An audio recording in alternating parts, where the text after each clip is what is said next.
Salam Kamir, kekaguman ilahi mengarah pada iman dan rahmat. Saudara-saudari yang terkasih, setiap orang di dunia ini selalu merasakan kepengen sehat, kepengen kaya, kepengen umur panjang. Setiap kali ulang tahun selalu dinyanyikan, selamat ulang tahun, semoga umur panjang, semoga Tuhan memberkati, semoga diberi kesehatan, diberi kelimpahan. Nah, orang tidak mau minta kemiskinan. Orang tidak mau minta penyakit. Orang tidak mau minta segala sesuatu yang membuat dirinya sengsara. Orang tidak mau umurnya pendek. Itu jelas dalam kehidupan sehari-hari. Tetapi saudara-saudari yang terkasih, dalam latihan rohani yang ditulis oleh Santo Ignatius nomor 23, asas dan dasar, dinyatakan bahwa kita dalam suatu pilihan-pilihan hidup harus mempertimbangkan bahwa kita tidak minta sehat melebihi sakit, tidak minta umur panjang melebihi umur pendek, tidak minta kekayaan melebihi kemiskinan. Kalau semuanya itu yang menjadi patokan adalah semakin dekat dengan Tuhan. Kalau kita semakin dekat dengan Tuhan dengan umur pendek, itu yang kita pilih. Kalau kita semakin dekat dengan Tuhan dengan kemiskinan, itu yang kita pilih. Kalau kita semakin dekat dengan Tuhan dengan kesehatan yang tidak terlalu fake atau tidak terlalu maksimal atau sakit-sakitan, itu yang kita pilih. Saudara-saudari yang terkasih, hari ini merupakan minggu yang ke-24 dan Injilnya bicara tentang Yesus memberikan keterangan kepada para muridnya tentang penderitaannya yang kemudian Petrus menyangkalnya. Dan Yesus marah karena Petrus tidak memikirkan apa yang dipikirkan oleh Allah, tapi memikirkan apa yang dipikirkan manusia. Enyahlah kau iblis. Suatu saat Yesus dan para murid berjalan-jalan dari kampung ke kampung. Dan kemudian Yesus bertanya kepada mereka, para murid itu 12 murid. Kata orang, siapakah aku ini? Ada yang mengatakan Musa, ada yang mengatakan Elia, ada yang mengatakan salah seorang dari para nabi. Lalu menurut kamu sendiri, siapakah aku ini? Lalu Petrus menjawab, Engkaulah Mesias, anak Allah yang hidup. Lalu kemudian Yesus dengan terus terang mengajarkan tentang penderitaan, bahwa dia harus menyongsong salib, akan ditangkap oleh tua-tua dan ahli-ahli Taurat, akan disesah, dihukum mati, disalibkan, dimakamkan, lalu akan dibangkitkan. Petrus menarik ke samping Yesus dan berkata, seolah seakan-akan sekali-kali hal ini tidak mungkin terjadi. Lalu Yesus mengatakan kepada Petrus, enyahlah kau iblis, sebab engkau hanya memikirkan apa yang dipikirkan manusia, tidak memikirkan apa yang dipikirkan Allah.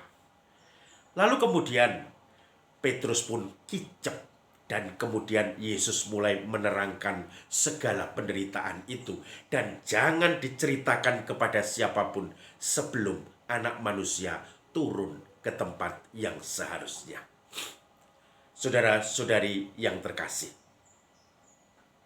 saya teringat kisah seorang Romo Fransiskan yang badannya penuh dengan sakit korengan. Awalnya di tangannya, di kakinya, semua membuat dia korengan dan dia malu tentu saja. Untung dia seorang Fransiskan yang rendah hati, yang tidak mau menunjukkan segala luka-luka itu. Tetapi kemudian dia merasakan bahwa ini suatu mukjizat. Luka-luka itu adalah menyerupai luka Yesus pada 5 titik penyalipan Yesus, yaitu di tangan kanan, tangan kiri, kaki kanan, kaki kiri, dan di lambungnya. Semakin dia rasakan sakit, semakin dia merasakan itu sebagai penyakit. Semakin dia menolak, semakin dia merasakan sakit itu. lalu dia mencoba menggabungkan diri dengan penderitaan Kristus, menyatukan dengan persatuan penderitaan ketika Yesus disalibkan. Darah mengucur kemana-mana, tetapi tidak bisa disembuhkan. Maka dia meyakini, bahkan sekarang semua umat meyakini, itu adalah mukjizat stigmata, yaitu mendapatkan stigmata 5 luka Yesus pada di tangan kanan, tangan kiri, kaki kanan, kiri, dan di lambung ketika ditombak. Maka ini menjadi suatu kegembiraan, menyakitkan dalam dirinya. Korengan tidak bisa sembuh, tetapi ketika dihadapi dengan suatu kenyataan, stigmata, mukjizat, diajak merasakan penderitaan salib Kristus sendiri, maka Padre Pio pun mensyukuri semuanya, memilih semua itu, bahkan menyediakan dirinya untuk menjadi ungkapan, cerminan, tapak-tapak Kristus yang tersalib di dunia ini, di zaman sekarang ini. Maka saudara-saudari yang terkasih, kadang kita pun merasakan kelemahan kita, sakit kita, kegagalan-kegagalan kita. Berobat ke sana kemari sudah pontang-panting, tidak menemukan obat dan dokter atau tabibnya. Sudah berusaha ke sana kemari, selalu gagal di dalam setiap perjuangan hidup kita. Entah itu mencari pekerjaan, mencari sekolah, mencari apapun. Berusaha untuk sesuatu usaha, tetapi belum menemukan kunci atau jalan atau pintunya. Maka kita pun diajak untuk menyatukan penderitaan itu dengan penderitaan Kristus sendiri yang tersalib, supaya kita bisa menyatukan dan nanti diajak bangkit bersama Kristus yang bangkit. Bukan seperti Petrus yang kemudian diusir oleh Yesus. Enyahlah kau iblis. Tentu yang diusir bukan Petrusnya, tetapi iblis yang ada dalam hati Petrus, yang maunya sukses terus, maunya jaya terus, maunya seperti OKP, orang kaya baru, maunya menikmati segala hidup, tetapi tidak ada perjuangan, keringat, darah, air mata di dalam setiap perjuangannya. Maka mari kita temukan salib-salib kita dalam hidup sehari-hari.